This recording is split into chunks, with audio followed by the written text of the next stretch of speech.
La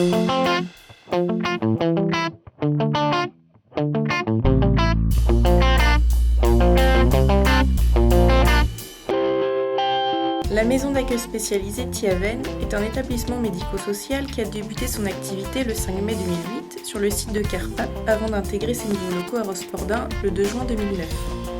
Rospordin, commune de 7500 habitants, est située dans le sud-est du Finistère à 14 km de Concarneau, 24 km de Quimper et 50 km de Lorient.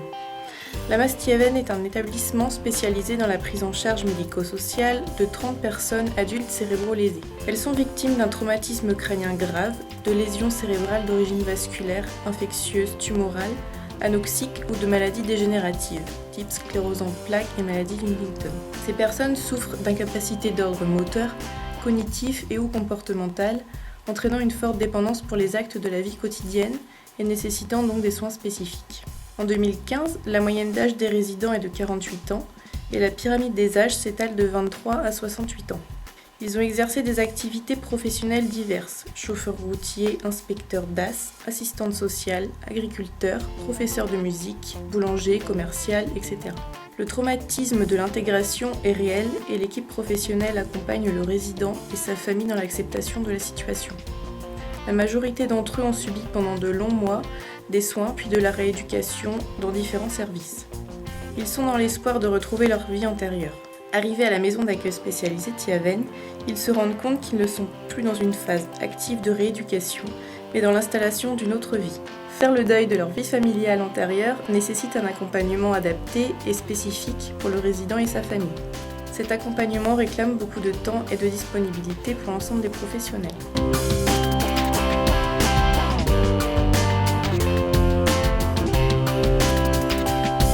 Dans le cadre des travaux de la commission technique Huntington de l'équipe Relais Handicap Rare, la maison d'accueil spécialisée Thiaven a accepté de témoigner sur son expérience d'accompagnement depuis 2008 de 4 personnes atteintes de cette pathologie au stade avancé 4 et 5.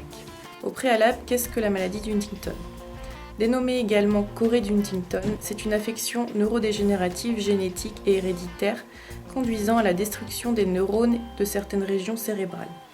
Elle se traduit principalement par des mouvements anormaux et des troubles du comportement.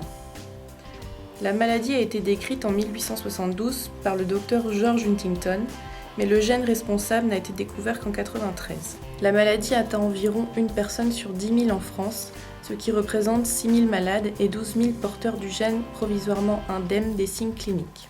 La maladie frappe le plus souvent entre 30 et 45 ans, sans prédominance de sexe ni d'ethnie. La maladie se caractérise avec une pénétrante croissante avec l'âge, les troubles moteurs, les troubles du comportement, les troubles cognitifs avec une perte de la mémoire. Son accompagnement demeure complexe et particulièrement difficile dans un service et ou établissement médico-social. Chaque situation est unique et l'équipe doit en permanence développer des stratégies d'ajustement pour tenter de répondre au mieux aux besoins et aux envies des personnes accompagnées et de leur entourage.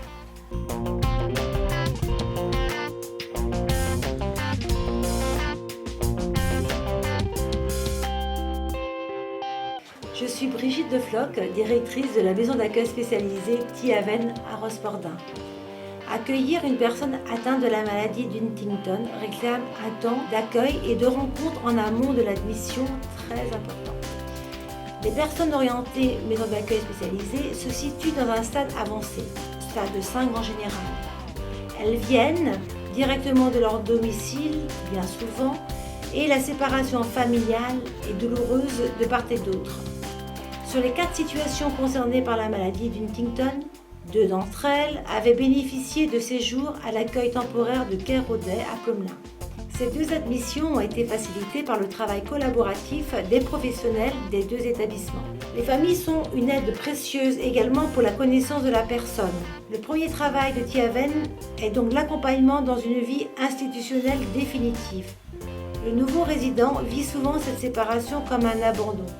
Thiaven a un agrément pour accueillir des personnes adultes atteintes de lésions cérébrales normalement stabilisées, mais bien souvent, elles sont évolutives. Accompagner ces personnes atteintes de la maladie d'Huntington réclame bien souvent des moyens financiers importants, temps professionnel supplémentaire et des équipements spécifiques. Selon certaines situations, en collaboration avec la direction de la Mutualité française 2956, je travaille avec l'ARS pour étudier et obtenir des moyens complémentaires à la hauteur des besoins. Au quotidien, les professionnels ont besoin d'être particulièrement soutenus. La liste d'attente actualisée en avril 2016 démontre que 4 personnes atteintes de cette pathologie souhaitent être admises dans l'établissement. Face à ce constat et ses besoins, j'ai intégré en 2015 un groupe de travail Huntington au sein de l'équipe Relais Handicap Rare Bretagne. Vincent Caranguyader, je suis éducateur sportif depuis 5 ans à la Mastiaven. Le travail que j'effectue auprès des résidents atteints de la maladie d'Huntington concerne essentiellement les personnes qui sont marchantes. L'objectif de mon intervention est de maintenir les acquis, permettre aux résidents de rester en mouvement afin de ralentir l'évolution de la pathologie. Donc à la piscine, c'est plus dans un but de confort et de bien-être. Également pour maintenir le lien social, parce qu'on a fait le choix d'aller à la piscine sur un créneau public. Dans le grand bassin, on a pu faire quelques petits exercices avec Ben, soit on peut faire de la marche dans l'eau, travailler l'équilibre, faire quelques exercices de préhension, de passe de balle, voilà, quelques exercices avec des paniers qui s'apparentent au basketball en général. On essaye également de s'allonger dans l'eau, de faire se détendre la personne, parce que cette pathologie n'est pas, le lâcher prise, il n'est pas évident pour eux. Donc faire en sorte qu'elle se détende. La séance en elle-même, elle se termine systématiquement par quelques minutes de jacuzzi, toujours dans ce but de confort et de bien-être.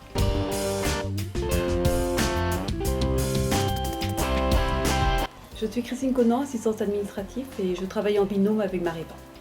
Donc je suis Mariva, assistante administrative. Je travaille essentiellement avec Christine et Myriam Albert, la responsable de service. Quitter son domicile est souvent vécu comme une rupture, une étape difficile de la vie. Il est important d'accueillir chaleureusement les personnes et leurs familles, de les mettre à l'aise pour poser leurs questions. Les déculpabiliser éventuellement, car le placement d'un proche est toujours difficile et elles ne sont pas toujours préparées psychologiquement à ce changement de vie. Le secrétariat est à la disposition des personnes et de leurs familles pour répondre à toutes questions concernant les formalités administratives ainsi que l'organisation et la vie à Thiaven. C'est le fil conducteur de l'accueil à Thiaven. Nous sommes généralement les premières interlocutrices des familles qui se trouvent souvent démunies. Nous guidons et orientons les familles vers les organismes compétents.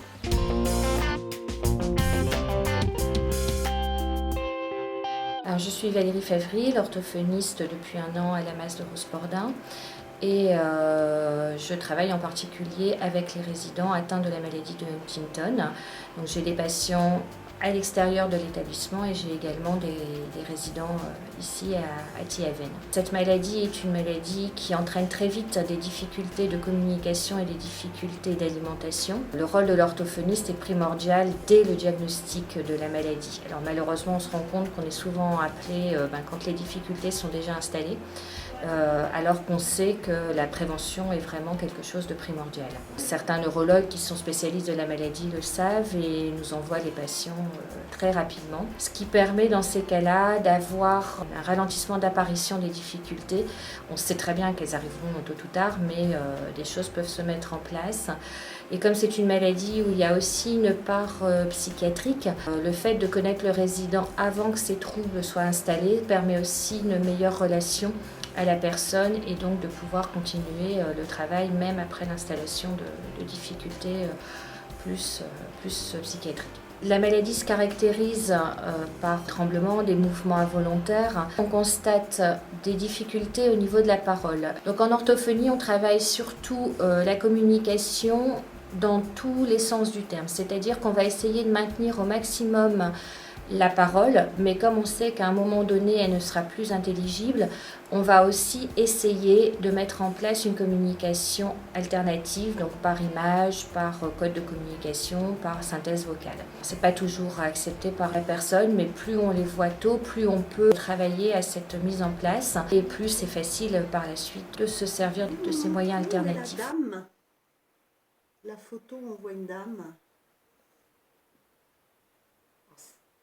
Une dame plus âgée. Voilà, très bien. La photo, on voit le bébé. Oui, parfait. Prenez votre temps. Voilà, l'outil. Optez. Optez. Absent. Très bien, Ben. Ils sont pas faciles pourtant, hein. Calmer. Prenez votre temps. Calmer. Rester. Rester. Corvée. Calmer. Admirer. Admirer. On travaille beaucoup par le biais des massages puisque on sait que c'est une maladie où la détente est indispensable. Donc plus on fait de stimulation, de détente du visage, des épaules, de la tête, plus on peut obtenir une détente globale de la personne. On peut aussi par ce biais-là maintenir l'écriture le plus longtemps possible, qui est pendant longtemps un moyen alternatif de communication quand les personnes n'ont plus la parole. Au niveau de l'alimentation, on constate beaucoup de fausses routes, justement parce qu'il y a une mauvaise coordination des muscles et d'encombrement pulmonaire lié à cette maladie. Donc il y a une partie tout à fait technique qui est dans un premier temps de lui réapprendre des gestes, lui permettre de se poser, d'être dans une meilleure posture d'articulation ou de déglutition. Et plus on avance dans la maladie, plus on va être dans un confort de vie. On va lâcher prise sur certaines techniques qui nous paraissent indispensables pour une déglutition correcte, par exemple. On va s'adapter à ce qu'est devenue la personne. Et des fois, les postures sont complètement anarchiques, mais c'est celle qui permet à la personne de garder une alimentation orale. Malheureusement, on est parfois aussi obligé de passer sur une alimentation par sonde, puisque les muscles ne fonctionnent plus du tout correctement. Ce qui est important aussi avec les patients qui sont atteints de la maladie de Huntington, c'est de respecter leur volonté. En lien avec les troubles psychiatriques, on a tendance à aller à l'affrontement et à dire non, c'est comme ça et on n'a pas le choix. Moi, j'ai plutôt tendance à dire d'accord, j'entends bien ce que vous dites, mais votre maladie fait que vous ne pouvez pas faire autrement. Alors, je suis Guina Caroline, ergothérapeute à la MAS TIAVEN de Rosporden depuis 5 ans. Mon rôle est de trouver en fait le matériel adapté à chaque résident, donc atteint de la maladie de Huntington notamment. Il faut s'adapter en permanence, autant au niveau des repas que des lits, du matériel en général, qui peut se poser souci tout au long de la pathologie. Ce qui a posé souci notamment, c'était le temps de sommeil. Alors suite aux difficultés qu'on a rencontrées, on a dû adapter un lit pour que la résidente cesse de passer ses nuits en fait au fauteuil, qui n'était pas reposant du tout pour elle. J'ai contacté un métallurgiste et un sellier pour qu'ils puissent adapter un lit sur lequel en fait je m'étais basée, qui existe dans le commerce, mais qui est très coûteux. Et du coup, en fait, en partenariat avec eux, on a pu créer un lit où la résidente a pu dormir en sécurité et aussi voir sa télé, qui est important pour elle. Suite à ça, on s'est rendu compte que de par la Corée, elle se blessait au niveau du filet, de par les frottements. Donc il a fallu aussi trouver des protèges barrières adaptés. Et finalement, ce lit-là convient maintenant parfaitement et la personne peut se reposer et passer des nuits tranquille. Il a fallu trouver un lit qui soit lavable, sécuritaire, facile d'utilisation. Les arceaux métalliques ont été protégés par des mousses. Des fermetures éclairs ont été faites pour faciliter aussi les transferts du fauteuil ou au bac-douche. Il fallait aussi un filet qu'elle puisse voir à travers pour voir les personnes rentrer dans sa chambre, etc. Au niveau du fauteuil, au début de la pathologie, ils sont placés dans des fauteuils confort. Par la suite, un corset-siège pour essayer de maintenir justement, de canaliser ses mouvements. Dans le temps, il faut aussi s'adapter, donc le fauteuil ne convient plus. Et il faut rechercher un fauteuil qui est plus contenant, plus sécuritaire aussi, par exemple au niveau des chutes. Un fauteuil nous avait été prêté par l'association France Huntington, le fauteuil Omega, qui a fait l'affaire et on a décidé d'en acheter un propre à la résidente. Pour un autre cas, ce fauteuil-là est beaucoup trop tôt, donc on a fait le choix et un essai de fauteuil spécifique à cette pathologie aussi, qui fait plus fauteuil de salon, ce qui est important aussi pour les résidents puisque l'apparence et ce que peuvent penser les autres, c'est important aussi. On a trouvé un fauteuil plus adapté à lui, un fauteuil pour les repas et aussi un fauteuil pour la sieste, où il peut s'allonger et être confortablement installé. En fait, on s'adapte au fil des semaines ou des mois et un matériel qui peut convenir un mois avant ne peut ne plus convenir le mois suivant et il faut sans cesse en fait s'adapter tout en prenant en compte le souhait du résident et l'acceptation aussi de tout ce matériel qui est très difficile pour eux, quoi. Pour la toilette, c'est pareil, suivant l'évolution de la pathologie. On va partir sur une chaise de douche, protégée par des coussins, sinon les personnes se blessent assez rapidement. Et lorsque c'est plus possible la chaise de douche, on passe sur le bac-douche. La difficulté aussi, c'est les transferts, qui au fil du temps deviennent très compliqués. Lorsque les personnes commencent à perdre la marche et à chuter, il faut aussi trouver du matériel qui fasse qu'ils ne se blessent pas. Donc on peut utiliser du matériel comme des genouillères ou des casques aussi. Très difficile à accepter pour la personne, le casque, puisque ça touche à l'image de soi, donc c'est très compliqué. Lors des repas, il faut aussi trouver des aides techniques. Donc on va passer du verre canard, par exemple, ici à l'assiette compartimentée, qui limite les fausses routes. Et de par les mouvements aussi choréiques, on va essayer de trouver comme les cuillères caoutchoutées pour faciliter en fait les prises de repas, pour pas que la fourchette en fait abîme les dents, quoi.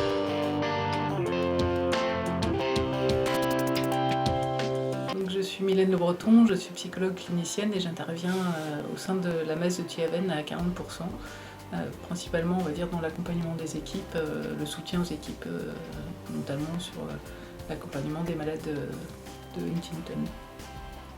Moi je suis Myriam Albert, responsable de service à la maison d'accueil spécialisée de Thiaven. Mon rôle est d'accompagner les équipes de façon quotidienne ainsi que les résidents afin que la prise en charge soit optimale et notamment donc, dans la Corée de Huntington.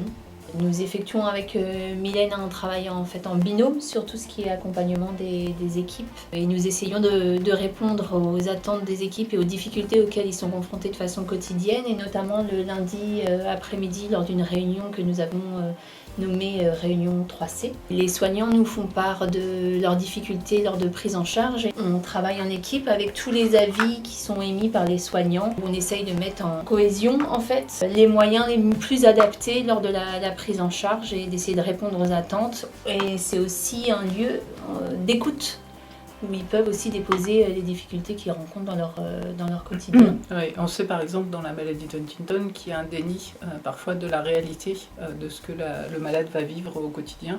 Ce déni-là, il va se manifester par une opposition aux soins que les soignants vont pouvoir lui donner à la personne. Je pense notamment à des personnes qui vont refuser d'être changées alors qu'il y a manifestement un besoin de le faire. L'opposition va se manifester parfois violemment au niveau des soignants et ils se trouvent très vite démunis ou dans l'impasse en disant mais comment est-ce qu'on le fait alors que c'est nécessaire de pouvoir accompagner la personne alors qu'ils s'y opposent, quoi. La Corée de Huntington ou la maladie d'Huntington entraîne une altération profonde et sévère des capacités motrices, des capacités intellectuelles et également comportementales.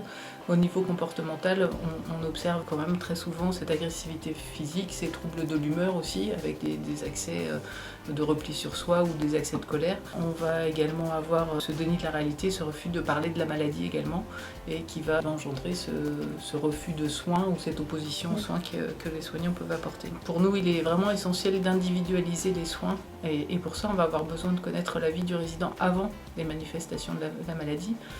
Le résident ou le malade ne se résume pas à sa pathologie et on va avoir besoin de connaître son tempérament, son caractère avant, ses habitudes de vie.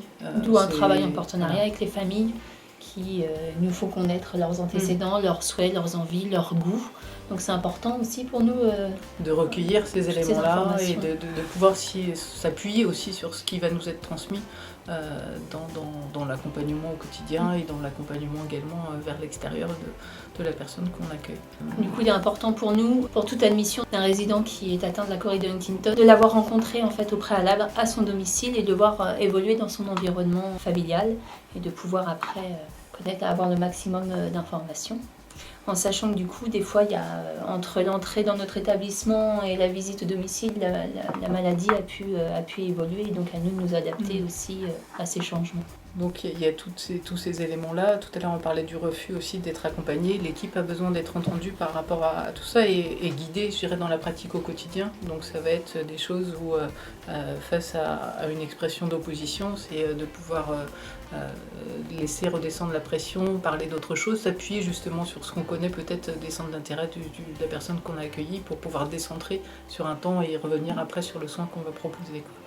Donc cette guidance-là au quotidien, on va pouvoir l'assumer auprès des équipes et faire des petits rappels qu'on va avoir nous sur la pathologie et comment on gère des personnes qui vont être sur des pertes de leur capacité cognitive et également comportementale. Donc voilà, c'est les aider à prendre du recul sur ces attitudes-là. Je dirais le malade d'Huntington reste toujours conscient aussi de son état, avec une conscience qui va s'altérer plus ou moins en fonction de la dégénérescence, on va dire, cérébrale. Ça va s'exprimer aussi par des moments de ras-le-bol, de manifestation de tristesse, je pense notamment à il y a quelques jours où des soignants venaient m'interpeller en disant mais la personne pleure beaucoup depuis quelques jours et a pu dire ça suffit, j'en ai marre. Donc face à ça, ils sont aguerris, je dirais, pour entendre ce genre de choses, mais il n'empêche que ça vaut la peine qu'on en reparle en équipe et qu'on reste dans la dimension de l'humanité, de comment on entend ça et comment on réagit face à ces attitudes-là un petit peu. Donc ce travail est tout à fait riche et intéressant, mais voilà. Il m'arrive aussi de recevoir le résident en entretien dans mon bureau pour faire souffler les équipes et notamment sur les accès de violence. Où du coup l'historique de la personne m'aide beaucoup, je m'appuie sur ces données-là et il est aussi intéressant parce que comme il y a des difficultés de concentration dans cette maladie, j'essaye d'aborder un seul sujet à la fois et de poser des questions un petit peu fermées pour que les réponses soient au mieux. Il y a des choses qu'on sait sur la pathologie et de comment on va réagir, c'est de poser une question à la fois, d'attendre que la personne réponde et ne pas anticiper ou continuer la question. Il faut leur laisser le temps de pouvoir répondre. Donc il y a des choses sur lesquelles on va être d'autant plus vigilant. Il y a aussi cette routine, ces rituels dont ils ont besoin. À partir du moment où tout ou presque commence à leur échapper, on comprend qu'ils aient besoin de se rattacher à ces rituels-là, cette routine, ce quotidien. On le voyait encore récemment où l'équipe pouvait dire non mais le dimanche, là c'est pas le même rythme, le dimanche la personne elle reste au lit et a pas le même rythme, donc ça c'est des choses qui sont entendues et respectées par les équipes et sur lesquelles on va forcément porter notre attention. On a un travail d'accompagnement des familles. On sait que toute décision de placement en institution est culpabilisante pour la plupart, alors qu'ils ont pu faire au mieux à domicile, accompagner la personne souffrant de cette pathologie et qui a un impact sur l'équilibre familial bien plus qu'on imagine. Ça peut envahir vraiment une dynamique familiale au quotidien. Donc là, c'est leur permettre de s'appuyer sur nous pour l'accompagnement au quotidien de la personne malade. Et qu'ils aient la liberté de choisir le mode de relation qu'ils vont continuer à entretenir avec leurs parents, sans jugement, sans autre... voilà. Souvent le résident le vit comme un abandon de la part de la famille, donc c'est à nous aussi derrière de pouvoir accompagner aussi bien les familles que le résident par rapport à la vie institutionnelle en fait.